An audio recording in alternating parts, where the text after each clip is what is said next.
വചനാഗ്നി വചനാഗ്നി ആത്മാവിൽ അഭിഷേക വചനാഗ്നി വചനാഗ്നി വചനാഗ്നി ആത്മാവിൽ അഭിഷേക വചനാഗ്നി ദേശങ്ങൾ രാജ്യങ്ങൾ ഗോത്രങ്ങൾ വംശങ്ങളെങ്ങും അറിയട്ടെ വചനാഗ്നി ദേശങ്ങൾ രാജ്യങ്ങൾ ഗോത്രങ്ങൾ വംശങ്ങളെങ്ങും പടരട്ടെ വചനാഗ്നി വചനാഗ്നി വചനാഗ്നി ആത്മാവിൽ അഭിഷേക വചനാഗ്നി വചനാഗ്നി വചനാഗ്നി ആത്മാവിൽ അഭിഷേക വചനാഗ്നി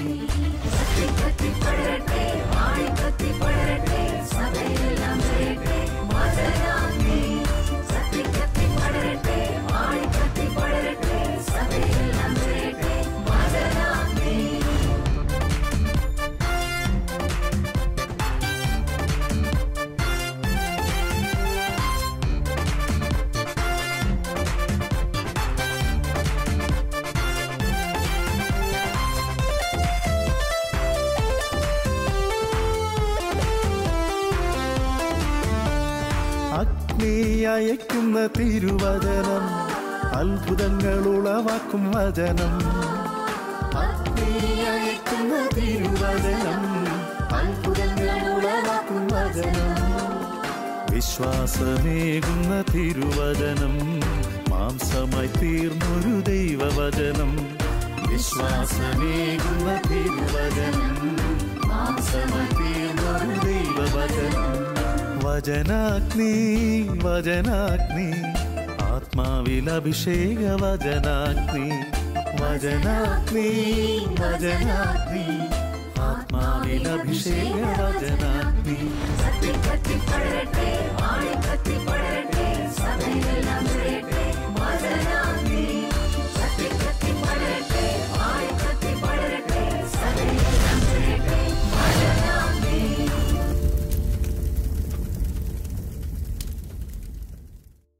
പ്രിയപ്പെട്ട ശാലോം പ്രേക്ഷകർക്ക് വചനാഗ്നി ശുശ്രൂഷയിലേക്ക് ഈശോയുടെ നാമത്തിൽ ഹൃദ്യമായ സ്വാഗതം.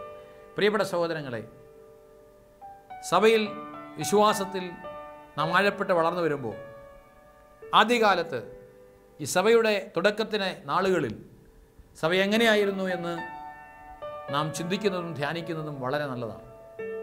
പലപ്പോഴും വളർച്ചയുടെ പടവുകൾ ഒന്നൊന്നായി കയറുമ്പോൾ ആദ്യത്തെ സ്പിരിറ്റ്, ആദ്യത്തെ ചൈതന്യം പല പ്രസ്ഥാനങ്ങൾക്ക് നഷ്ടപ്പെട്ടു പോകാറുള്ളത് പോലെ സഭയ്ക്കൊരിക്കലും അത് നഷ്ടപ്പെട്ടു പോകരുത്. ആയതിനാൽ ഇന്ന് നമ്മൾ ധ്യാനിക്കുന്ന ധ്യാന വിഷയം അപ്പോസ്തലന്മാരുടെ നടപടി പുസ്തകത്തിൽ 5-ാമത്തെ അധ്യായത്തിൽ 41-ാമത്തെ തിരുവചനമാണ്. യേശുവിൻ്റെ നാമത്തെ പ്രതി അപമാനം സഹിക്കാൻ യോഗ്യത ലഭിച്ചതിൽ സന്തോഷിക്കുന്ന ഒരു സഭ. Price the Lord, hallelujah. യേശുവിൻ്റെ നാമത്തെ പ്രതി അപമാനം സഹിക്കാൻ യോഗ്യത ലഭിച്ചതിൽ സന്തോഷിക്കുക. ആദിമസഭ അപ്പോസ്തലന്മാരുടെ പ്രബോധനത്തിൽ അടിയുറച്ച് ഒരു സമൂഹമായി വളർന്നു വരുന്നത് അപ്പോസ്തല പ്രവർത്തനത്തിൽ 2, 3, 4 അധ്യായങ്ങൾ നമ്മൾ കാണുന്നുണ്ട്. വിശ്വാസികളുടെ സമൂഹം ഒരു ഹൃദയവും ഒരു ആത്മാവും ഉള്ളവരായിരുന്നു. ഒരു ഹൃദയവും ഒരാത്മാവുമുള്ള ഈ സമൂഹത്തിന്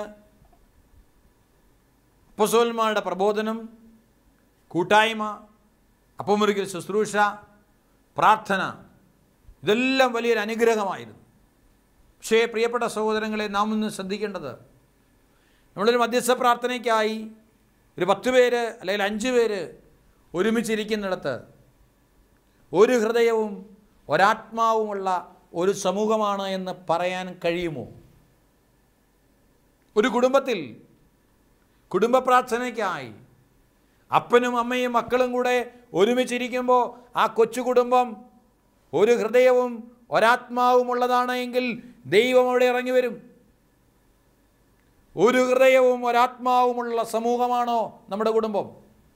അതാണോ നമ്മുടെ ഇടവക സമൂഹം? അതാണോ നമ്മുടെ പ്രാർത്ഥനാ കൂട്ടായ്മകൾ? അത് ചിന്തിക്കേണ്ടതാണ്.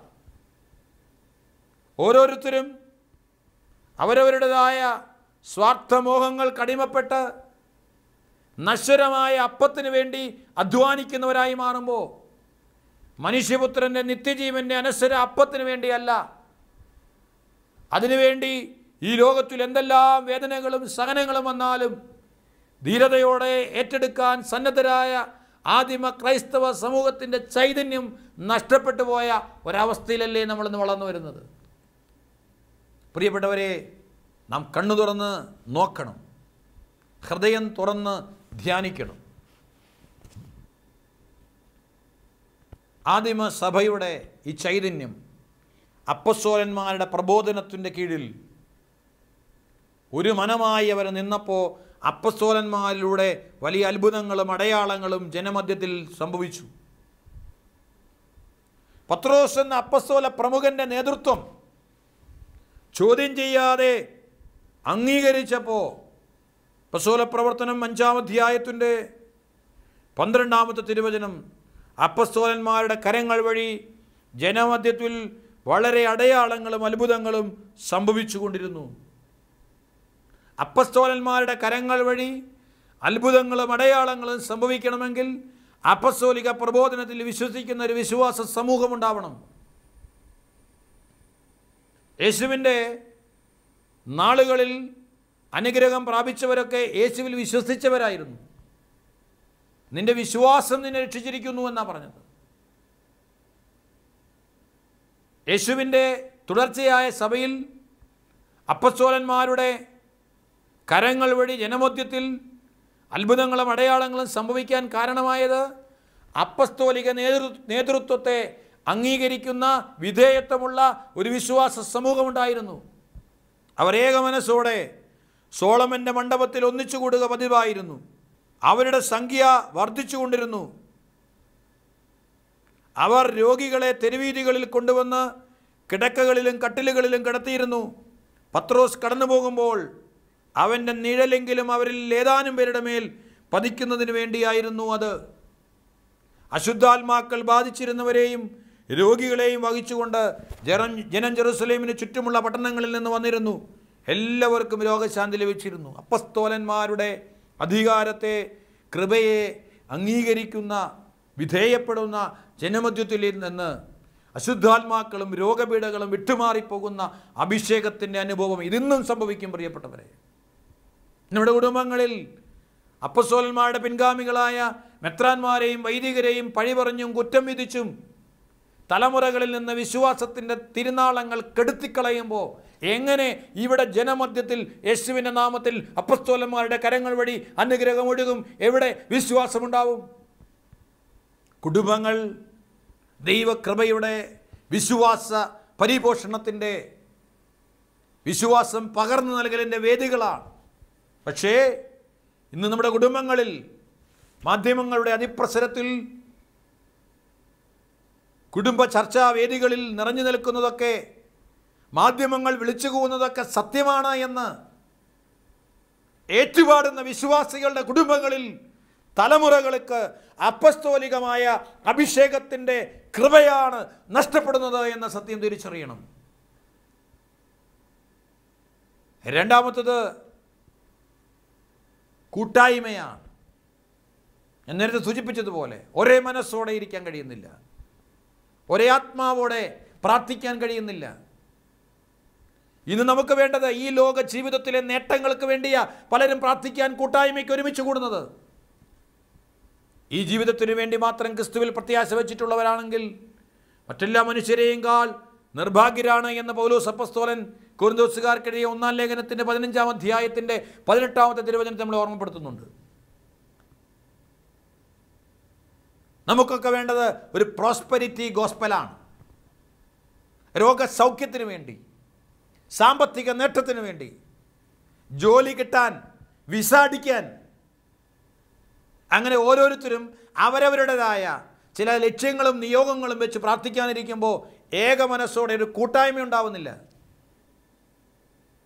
സ്വർഗത്തിലെ പോലെ അങ്ങയുടെ ഇഷ്ടം ഭൂമിയിലുമാകണേ, ഇതാണ് ഹൃദയമായി ഏക മനസ്സായി പ്രാർത്ഥിക്കുന്നവരുടെ നിയോഗം. ഒരൊറ്റ നിയോഗം, സ്വർഗത്തിൻ്റെ നിയോഗം. ഏത് കാര്യം സമർപ്പിക്കുമ്പോഴും ഇതിനെക്കുറിച്ച് സ്വർഗത്തിനൊരു നിയോഗമുണ്ട്, ഒരു പദ്ധതിയുണ്ട്, ഒരു ലക്ഷ്യമുണ്ട്. അത് നടക്കട്ടെ. ഈ ഒരു കൂട്ടായ്മയിലേക്ക് വരാൻ കഴിയുമോ? എൻ്റെ കാര്യം കാണാൻ വേണ്ടി, എൻ്റെ നിയോഗം നേടിയെടുക്കാൻ വേണ്ടി, കാര്യം സാധിച്ചെടുക്കാൻ വേണ്ടി ഞാൻ പ്രാർത്ഥിക്കാൻ പോകുമ്പോൾ അവിടെ എന്ത് കൂട്ടായ്മ ഉണ്ടാവും? ആ പ്രാർത്ഥനയ്ക്ക് ദൈവത്തിൻ്റെ കൃപ ഒഴുക്കി അനുഗ്രഹം വർഷിക്കുവാൻ ശക്തിയുണ്ടോ? അപ്പം മുറിക്കൽ ശുശ്രൂഷ ഭവനം തോറും വരെ നടത്തിയിരുന്നു. ഭവനങ്ങൾ ഒരുമിച്ച് കൂടി സ്നേഹം പങ്കുവച്ചിരുന്നു. ഇന്ന് ഒരുമിച്ച് കൂടി മദ്യം പങ്കുവയ്ക്കുകയല്ലേ? എവിടെ ഒരുമിച്ച് കൂടിയാലും സാത്താൻ്റെ പങ്കുവയ്പ്പുകളല്ലേ കുടുംബങ്ങളിൽ നടക്കുന്നത്, ആഘോഷങ്ങളിൽ നടക്കുന്നത്. സ്നേഹത്തിൻ്റെ പങ്കുവയ്പ്പ് അനുഭവങ്ങൾ ഉണ്ടാവണം, സാഹോദര്യത്തിൻ്റെ പങ്കുവയ്പ്പുകൾ. അതാണ് അപ്പമുറിക്കൽ ശുശ്രൂഷ. പരസ്പരം കാത്തിരിക്കുന്ന, സ്നേഹിക്കുന്ന, ഉന്മത്തരാകാതെ വിശ്വാസത്തിൽ ദൈവത്തിൻ്റെ പരിശുദ്ധാത്മാവിൽ നിറഞ്ഞു നിൽക്കുന്ന ഒരു കൂട്ടായ്മ. ഇതാണ് ആദിമസഭ നൽകുന്ന മാതൃക. നമ്മുടെ കുടുംബങ്ങളിൽ അതുണ്ടോ? നമ്മുടെ കൂട്ടായ്മകളിലുണ്ടോ? നമ്മുടെ ഇടവകകളിലുണ്ടോ? സഭയിലുണ്ടോ? ഇങ്ങനെ വളരുന്ന സമൂഹം ഈ ലോകത്തിൽ ലൗകിക സുഖങ്ങളിൽ, ലൗകിക നേട്ടങ്ങളിലല്ല, പിന്നെയോ അവർ ദൈവത്താൽ നയിക്കപ്പെടുന്ന സ്വർഗത്തെ ലക്ഷ്യമാക്കിയുള്ളൊരു സമൂഹമാണ്. കർത്താവിൻ്റെ നാമത്തിൽ സംഘത്തിൻ്റെ മുമ്പിൽ നിൽക്കുമ്പോൾ പത്രോസും മറ്റപ്പസ്തോലന്മാരും പറഞ്ഞു, മനുഷ്യരെക്കാൾ ദൈവത്തെയാണ് അനുസരിക്കേണ്ടത്. നിങ്ങൾ മരത്തിൽ തൂക്കിക്കൊന്ന യേശുവിനെ നമ്മുടെ പിതാക്കന്മാരുടെ ദൈവം ഉയർപ്പിച്ചു. ഇസ്രായേലിന് അനുതാപവും പാപമോചനവും നൽകാൻ ദൈവം അവനെ നാഥനും രക്ഷകനുമായി തൻ്റെ വലതുഭാഗത്തേക്ക് ഉയർത്തി. ഈ സംഭവങ്ങൾക്ക് ഞങ്ങൾ സാക്ഷികളാണ്. Price the Lord. അപ്പോൾ ആദിമസഭയുടെ പ്രഘോഷണത്തിൻ്റെ വിഷയം യേശു ആയിരുന്നു.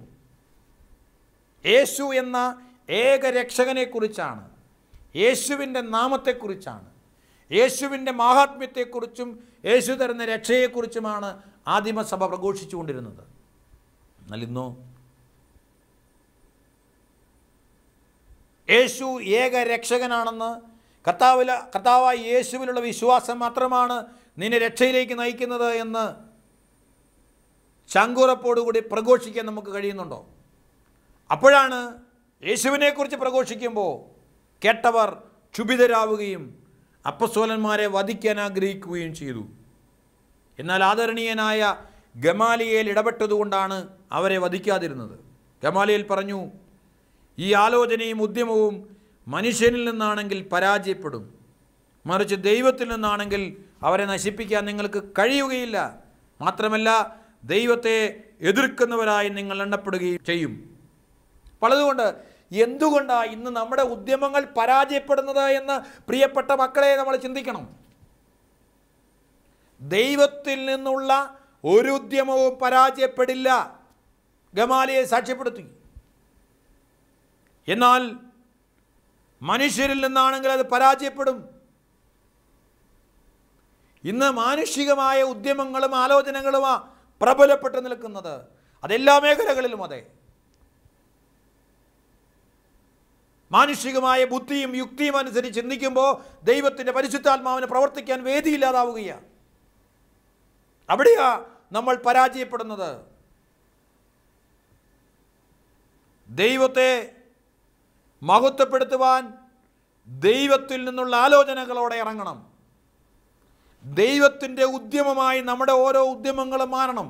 അതൊരു സേവന ശുശ്രൂഷയാകട്ടെ, സാമൂഹ്യ ക്ഷേമ പ്രവർത്തനങ്ങളാകട്ടെ, വിദ്യാഭ്യാസ പ്രവർത്തനങ്ങളാകട്ടെ, ആത്മീയ ശുശ്രൂഷകളാകട്ടെ, എല്ലാം ദൈവത്തിൽ നിന്നുള്ള ഉദ്യമമായാണോ അതോ മാനുഷികമായ ഉദ്യമമായിട്ടാണോ നാം ഇന്ന് നടത്തുന്നത്? ആത്മാർത്ഥമായി ആത്മശോധന ചെയ്യണം. അപ്പസ്തോലന്മാരെ അകത്ത് വിളിച്ച് പ്രഹരിച്ചതിന് ശേഷം യേശുവിൻ്റെ നാമത്തിൽ സംസാരിച്ചു പോകരുത്.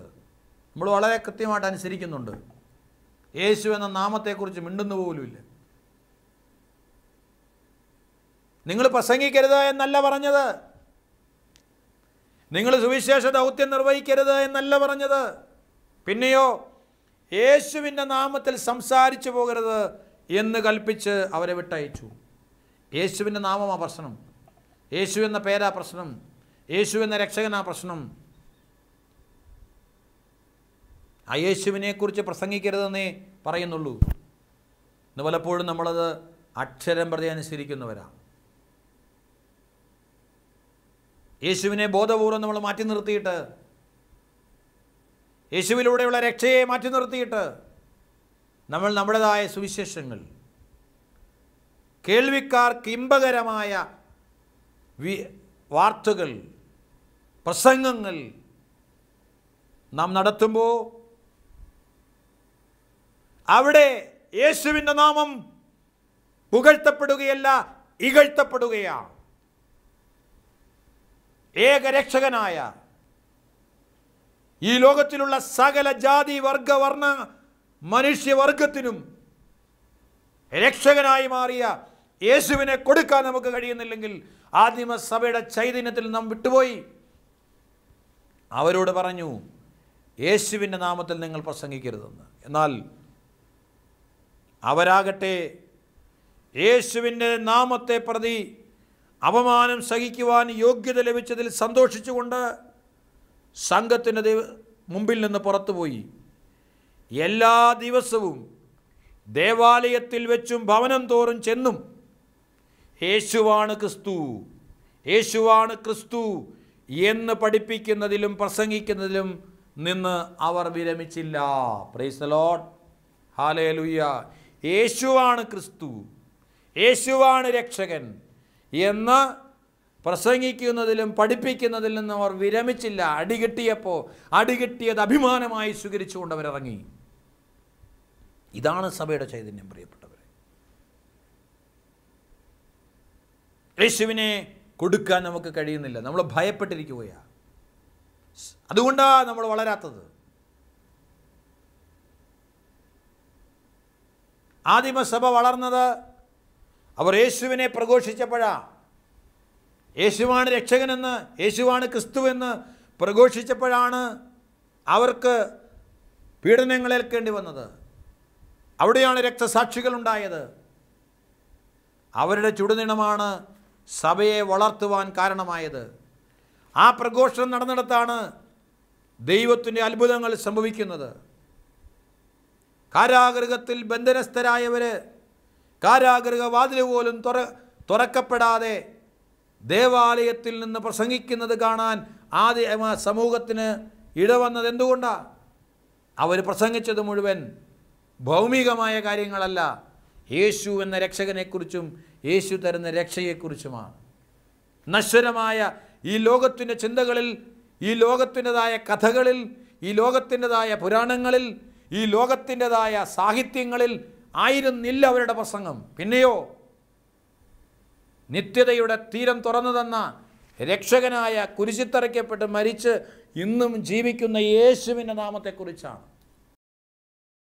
അങ്ങനെ ആദ്യത്തെ രക്തസാക്ഷിയായി മാറിയ സ്തെഫാനോസിൻ്റെ പ്രസംഗം അപ്പോസ്തല പ്രവർത്തനം 7-ാം അധ്യായത്തിൻ്റെ 52-ാമത്തെ തിരുവചനം, നീതിമാനായവൻ്റെ ആഗമനം മുൻകൂട്ടി അറിയിച്ചവരെ അവർ കൊലപ്പെടുത്തി.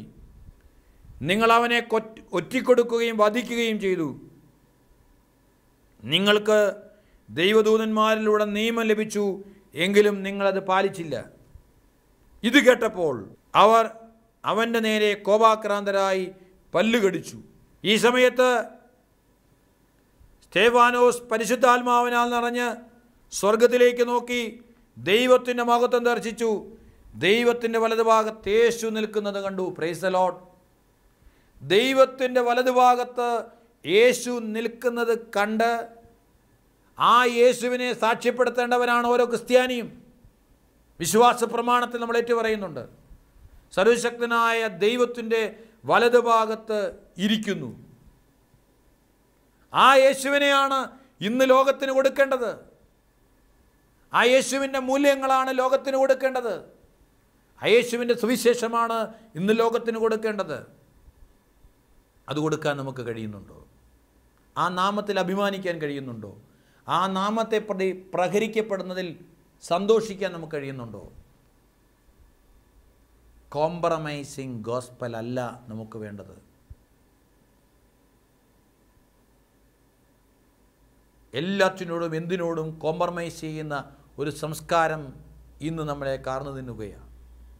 ധീരതയോടെ, രക്തസാക്ഷിത്വത്തിൻ്റെ അഭിഷേകത്തോടെ ആദിമസഭയിൽ യേശുവിൻ്റെ നാമത്തിൽ അത്ഭുതങ്ങളും അടയാളങ്ങളും സംഭവിക്കുവാൻ കാരണമായതുപോലെ ഇന്നും അത്ഭുതങ്ങളും അടയാളങ്ങളും സംഭവിക്കണമെങ്കിൽ മാനസാന്തരങ്ങൾ, സാവൂളിൻ്റെ മാനസാന്തരം പോലെയുള്ള ആഴമായ മാനസാന്തരങ്ങൾ സംഭവിക്കണമെങ്കിൽ, സഭയെ പീഡിപ്പിക്കുന്നവർക്ക് പോലും മാനസാന്തരമുണ്ടാകുവാൻ തക്കവിധം ദൈവിക ശക്തി വെളിപ്പെടണമെങ്കിൽ യേശുവിനെക്കുറിച്ച് ഉദ്ഘോഷിക്കുന്ന, അതിലൂടെ മരണം വരിക്കുന്ന രക്തസാക്ഷികൾ ഉണ്ടാവണം. നമ്മുടെ രാഷ്ട്രം സുവിശേഷവൽക്കരിക്കപ്പെടാൻ വില കൊടുക്കാൻ തയ്യാറായാൽ മതി. വില കൊടുത്താലേ വിലപ്പെട്ടത് നേടാൻ കഴിയൂ. പ്രിയപ്പെട്ടവരെ, സ്തേഫാനോസ് തൻ്റെ ജീവൻ വിലയായി നൽകിയപ്പോൾ സാവൂൾ എന്ന സഭാപീഠകൻ, സഭയെ പീഡിപ്പിച്ചു കൊണ്ടിരുന്ന സാവൂൾ സഭയുടെ സാക്ഷിയായി മാറിയില്ലേ? ഇന്ന് ഭാരതത്തിലും ഈ കേരളത്തിലുമൊക്കെ സഭയെ പീഡിപ്പിക്കുന്നവർ സഭയുടെ പ്രഘോഷകരായി മാറുന്ന ദിനങ്ങൾ അതിവിദൂരമല്ല. പക്ഷേ ഇവിടെ ജനിക്കണം സ്തേഫാനോസുമാർ, ഇവിടെ പ്രഘോഷിക്കപ്പെടണം യേശുവിൻ്റെ രക്ഷാകരമായ സുവിശേഷം. നമുക്ക് ഈ സുവിശേഷത്തിന് സാക്ഷികളാകാൻ കഴിയണം. കർത്താവേ, അവരുടെ ഭീഷണികളെ അവിടുന്ന് ശ്രദ്ധിക്കണമേ. അവിടുത്തെ പരിശുദ്ധദാസനായി യേശുവിൻ്റെ നാമത്തിൽ രോഗശാന്തിയും അടയാളങ്ങളും അത്ഭുതങ്ങളും സംഭവിക്കുന്നതിനായി അവിടുത്തെ കൈകൾ നീട്ടണമേ. അവിടുത്തെ വചനം പൂർണ്ണ ധൈര്യത്തോടെ പ്രസംഗിക്കാൻ ഈ ദാസരെ അനുഗ്രഹിക്കണമേ. പ്രാർത്ഥന കഴിഞ്ഞപ്പോൾ അവർ സമ്മേളിച്ചിരുന്ന സ്ഥലം കുലുങ്ങി. അവരെല്ലാവരും പരിശുദ്ധാത്മാവിനാൽ പൂരിതരായി ദൈവവചനം ധൈര്യപൂർവ്വം പ്രസംഗിച്ചു. ആദിമ സഭയ്ക്ക് കിട്ടിയ അഭിഷേകം അതാണ്. പരിശുദ്ധാത്മാവിനാൽ പൂരിതരായി ദൈവത്തിൻ്റെ വചനം ധൈര്യപൂർവ്വം പ്രസംഗിക്കാനുള്ളൊരു അഭിഷേകമാണ് അവരുടെ പ്രാർത്ഥനയിൽ ലഭിച്ചത്. ഇതിനുവേണ്ടി നമുക്ക് പ്രാർത്ഥിക്കാം. പരിശുദ്ധാത്മാവിൽ പൂരിതരായി ദൈവത്തിൻ്റെ വചനം ധൈര്യപൂർവ്വം പ്രഘോഷിക്കുവാൻ, യേശു എന്ന രക്ഷകനെ പ്രഘോഷിക്കാനുള്ള കൃപയും അഭിഷേകവും നമുക്കും ഈ കാലഘട്ടത്തിലെ സഭയ്ക്കും ലഭിക്കുവാൻ നമുക്ക് ആത്മാർത്ഥമായിട്ട് പ്രാർത്ഥിക്കാം.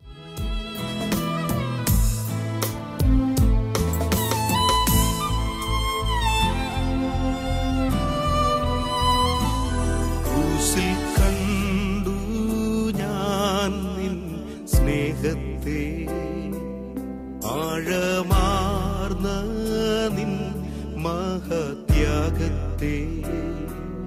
ക്രൂശിൽ കണ്ടു ഞാൻ നിൻ സ്നേഹത്തെ.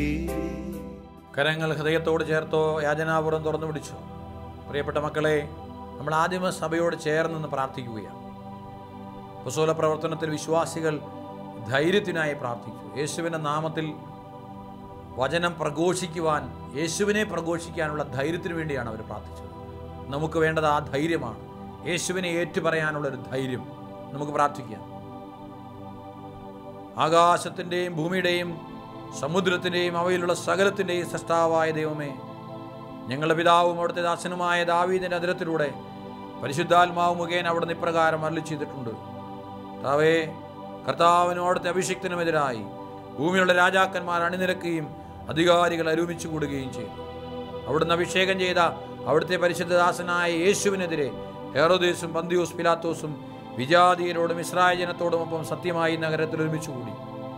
കർത്താവേ, അവരുടെ ഭീഷണികളെ അവിടുന്ന് ശ്രദ്ധിക്കണമേ. അവിടുത്തെ പരിശുദ്ധദാസനായ യേശുവിൻ്റെ നാമത്തിൽ രോഗശാന്തിയും അടയാളങ്ങളും അത്ഭുതങ്ങളും സംഭവിക്കുന്നതിനായി അവിടുത്തെ കൈകൾ നീട്ടണമേ. അവിടുത്തെ വചനം പൂർണ്ണ ധൈര്യത്തോടെ പ്രസംഗിക്കാൻ ഈ ദാസരെ അനുഗ്രഹിക്കണമേ. Hallelujah, hallelujah. യേശുവേ, നന്ദി പറഞ്ഞ് പ്രാർത്ഥിക്കുന്നു. ഈ വചനങ്ങൾ ഏറ്റുപറഞ്ഞ് പ്രാർത്ഥിക്കുന്നു. പൂർണ്ണ ധൈര്യത്തോടെ യേശുവിനെ പ്രഘോഷിക്കാൻ ഈ ദാസരെ ശക്തിപ്പെടുത്തണമേ. യേശുവിൻ്റെ നാമത്തിൽ പ്രഹരങ്ങളേൽക്കുമ്പോൾ അഭിമാനിക്കാൻ, സന്തോഷിക്കാൻ ഞങ്ങൾക്ക് കൃപ തരണമേ എന്ന് പ്രാർത്ഥിക്കുന്നു. തടവറയിൽ അത്ഭുതങ്ങൾ സംഭവിച്ചതുപോലെ ഇന്ന് ഞങ്ങളുടെ കുടുംബങ്ങളിൽ അത്ഭുതങ്ങൾ സംഭവിക്കട്ടെ. ഏക മനസ്സോടെ പ്രാർത്ഥിക്കുന്ന, ഏകാത്മാവോടെ പ്രാർത്ഥിക്കുന്ന പ്രാർത്ഥനാ കൂട്ടായ്മകളും കുടുംബങ്ങളും ഇടവുകളും ഉണ്ടാവട്ടെ. അപ്പസ്തോല അധികാരത്തെ, അപ്പസ്തോല കൈവപ്പിനെ ആദരിക്കുന്ന വിശ്വാസ സമൂഹം ഉണ്ടാവട്ടെ. അപ്പമുറിക്കൽ ശുശ്രൂഷയിലൂടെ ദൈവസ്നേഹം പകരുന്ന കൂട്ടായ്മകൾ ഉണ്ടാവട്ടെ. കർത്താവേ, ഞങ്ങളുടെ കൂട്ടായ്മകളെ സമർപ്പിക്കുന്നു, ഞങ്ങളുടെ കുടുംബങ്ങളെ സമർപ്പിക്കുന്നു, ഇടവകളെ സമർപ്പിക്കുന്നു. യേശുവിൻ്റെ നാമത്തിൽ അനുഗ്രഹിച്ച് പ്രാർത്ഥിക്കുന്നു. ഇരുകരങ്ങൾ സ്വർഗത്തിലേക്ക് ഉയർത്തി സ്തുതിച്ച് പ്രാർത്ഥിക്കുന്നു. Hallelujah, hallelujah, hallelujah. യേശുവിൻ്റെ നാമത്തിൽ എല്ലാ അന്ധകാര ബന്ധനങ്ങളും വിട്ടുമാറിപ്പോകട്ടെ. എല്ലാ പൈശാചിക ശക്തികളും നിർവീര്യമാകട്ടെ. സഭ ഉണരട്ടെ, ദൈവജനം ഉണരട്ടെ. യേശുവിൻ്റെ നാമത്തിൻ്റെ അത്ഭുത ശക്തി പ്രഘോഷിക്കാൻ എല്ലാവരും ധീരരായി മാറട്ടെ. യേശുവിൻ്റെ നാമത്തിൽ പ്രഹരങ്ങൾ ഏൽക്കുമ്പോൾ, യേശുവിൻ്റെ നാമത്തിൽ പീഡനങ്ങൾ ഏൽക്കുമ്പോൾ പുറകോട്ട് മാറാതെ യേശുവിൽ വിശ്വാസമർപ്പിച്ച് നശ്വരമായ ലോകത്തിന് വേണ്ടി ജീവിക്കാതെ നിത്യജീവന്റെ കവാടം ലക്ഷ്യമിട്ട് സ്വർഗത്തെ ലക്ഷ്യമാക്കി ജീവിക്കാൻ എല്ലാ വിശ്വാസികളിലും ദൈവകൃപ ജ്വലിക്കട്ടെ. യേശുവിൻ്റെ നാമത്തിൽ പ്രാർത്ഥിക്കുന്നു. Hallelujah, hallelujah, hallelujah. യേശുവേ ആരാധന, യേശുവേ നന്ദി, ദൈവമേ നന്ദി, ദൈവമേ നന്ദി, നന്ദി, നന്ദി, നന്ദി, നന്ദി. Hallelujah, hallelujah, hallelujah. യേശുവേ ആരാധന, ആരാധന, ആരാധന, ആരാധന, ആരാധന, ആരാധന.